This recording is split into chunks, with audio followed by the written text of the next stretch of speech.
Bonjour à tous, j'espère que vous allez bien et on se retrouve ensemble pour une toute nouvelle vidéo sur ma chaîne YouTube. Je suis Laure, coach en séduction et en relations sentimentales. Alors pour toi qui es nouveau sur ma chaîne YouTube, je te propose déjà de t'abonner juste en dessous. Vous verrez qu'au quotidien, je vous partage de nombreux contenus vidéo pour que vous puissiez vous sentir mieux et épanoui, surtout dans votre quotidien sentimental. C'est hyper important, c'est vraiment un domaine à ne pas négliger et je suis là tous les jours sur YouTube pour pouvoir vous donner un grand nombre d'informations et surtout mes conseils précieux que j'utilise au quotidien avec l'ensemble de mes coachés. Et avant de commencer, je vous rappelle que nous proposons chaque mois 10 places offertes pour une première consultation pour faire le point sur ta situation, les causes, par exemple de la séparation, et les actions surtout à mettre en place pour la reconquérir. C'est uniquement sur candidature, donc tu as juste à cliquer dans le lien en description pour tenter d'être sélectionné. Alors aujourd'hui, sujet hyper important, la psychologie inversée.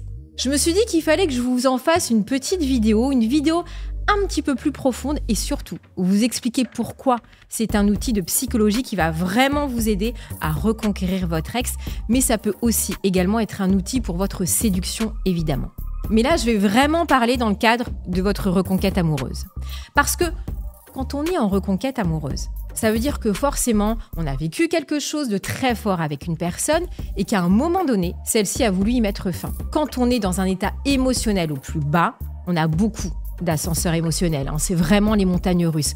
Beaucoup de stress, peut-être un petit peu de haine, de tristesse, tout est mélangé justement par rapport à cette personne. En plus d'avoir ces émotions négatives par rapport à la personne qui nous est chère, par rapport à notre personne aussi, on est dans un état négatif parce qu'on se sent dévalorisé. On perd confiance en nous et on se dit qu'on a vécu un échec et en quelque sorte, on n'a pas le droit au bonheur. C'est vrai que suite à une rupture sentimentale, c'est pas facile. Je suis totalement consciente et ça, je le vis au quotidien avec les personnes que j'accompagne. Moi-même d'ailleurs, j'ai vécu une reconquête. C'est bien pour ça que j'en ai fait mon métier et que je me suis vraiment spécialisée sur le pourquoi du comment.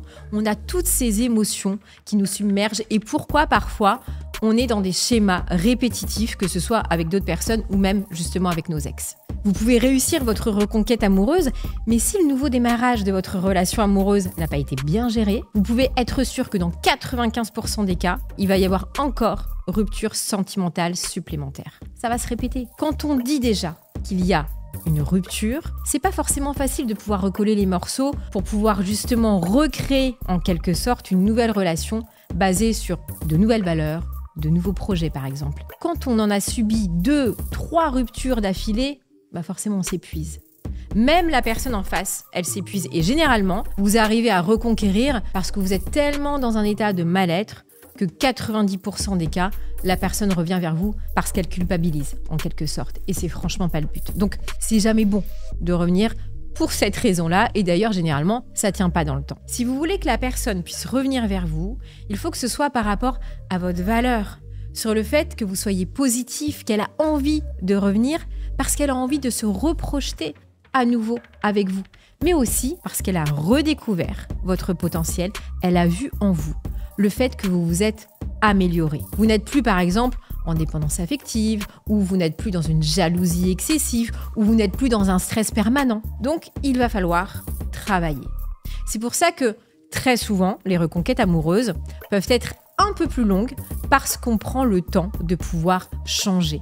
On prend le temps de pouvoir s'améliorer, que ce soit au niveau personnel, que ce soit au niveau de la séduction, que ce soit au niveau et surtout de la communication. Si vous voulez pouvoir après par la suite reconquérir votre ex, mais surtout qu'il n'y ait plus de rupture et que la répétition s'arrête.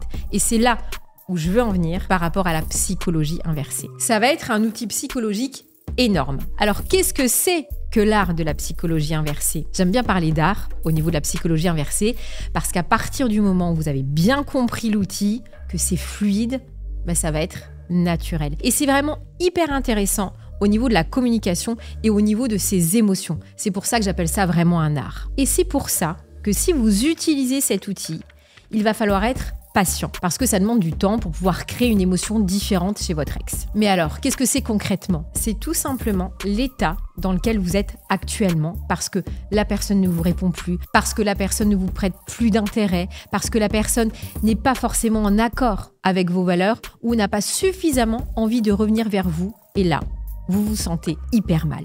vous avez un manque, vous êtes en stress, vous n'avez qu'une envie, c'est de revenir vers elle. C'est un peu comme une addiction, mais pourtant cet art, c'est justement de pouvoir inverser ces émotions et que justement ces émotions-là puissent s'activer chez votre ex pour qu'elle puisse revenir vers vous. Mais alors comment l'appliquer ? C'est très simple. Si là, à l'heure actuelle, vous n'êtes pas bien, vous êtes dépendant affectif, votre vie n'a pas forcément de stimulation, d'attraction, que vous ne vous sentez pas forcément en phase avec vous-même, que vous cherchez constamment comment faire pour vous améliorer, que vous avez les solutions mais que vous ne les mettez pas en application. Autrement dit, clairement là, vous procrastinez, vous n'avancez pas. Il va falloir arrêter. Il va falloir rompre ce schéma. Il va falloir faire le contraire et se bouger.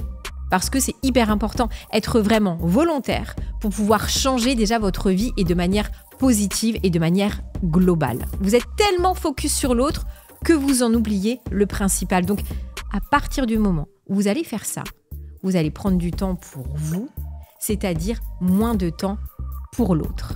Et déjà ça va créer un manque de son côté et ça va créer surtout du questionnement. Votre ex, elle va se poser de nombreuses questions. Pourquoi vous ne revenez pas ?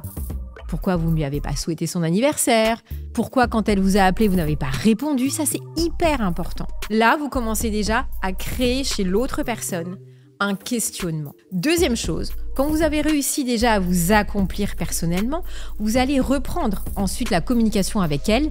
Et là, ça va être très important de bien gérer vos échanges. Un message est égal à une réponse. Savoir dire non quand votre ex souhaite vous revoir, c'est hyper important. Ne pas se tenir à sa disposition. C'est hyper important de se faire respecter et c'est hyper important aussi de montrer à votre ex, lors de vos échanges, que votre priorité, c'est vous. Sans forcément être égoïste ou être dans le conflit ou être dans un rapport de force. Il faut que ça coule de source. Il faut que ça soit dans le lâcher-prise. Il faut que ça soit dans le moment présent. C'est comme ça que vous allez pouvoir créer une psychologie inversée et que votre ex va vraiment se bouger à un moment donné pour se dire « Là, je suis peut-être en train de regretter. Là, je ne sais pas si j'ai pris la bonne décision. Là, si je le laisse encore filer, encore 1 ou 2 jours de plus, c'est pas possible. » Et là, vous avez réussi votre psychologie inversée. Et c'est un outil qu'il faut utiliser au quotidien. C'est-à-dire que c'est pas juste dans une reconquête amoureuse, mais c'est aussi dans votre séduction ou lorsque vous allez être en couple dans la vie de tous les jours. Savoir dire non, ça n'a rien d'égoïste. Savoir prendre du temps pour soi, c'est hyper important. Pourquoi ? Quand vous allez vous retrouver avec votre compagne, ça va être d'autant plus fort et ça va vous permettre de créer des moments qui sont vraiment uniques dans l'instant. Plus vous allez vous préoccuper de vous, plus vous allez être dans une spirale positive, plus vous allez pouvoir avoir de nouvelles choses à raconter, plus ça va être attrayant et plus vous allez pouvoir créer des projets ensemble et plus la personne en face de vous, elle sera consciente de votre valeur. C'est comme ça que vous allez pouvoir gérer la psychologie inversée et ça au quotidien. Encore une fois, c'est pas un outil de manipulation, c'est juste un outil qui va vous permettre de recréer ce rapport d'équilibre tout simplement. J'espère en tout cas que cette vidéo vous aura plu et si vous avez la moindre question, vous n'hésitez pas, c'est juste en dessous que ça se passe. N'hésitez pas aussi à me dire en commentaire si vous vous retrouvez ou pas dans cette situation. Je me ferai vraiment un plaisir de vous répondre et de vous aider. Il ne me reste plus qu'à vous souhaiter une super belle journée et je vous dis à bientôt.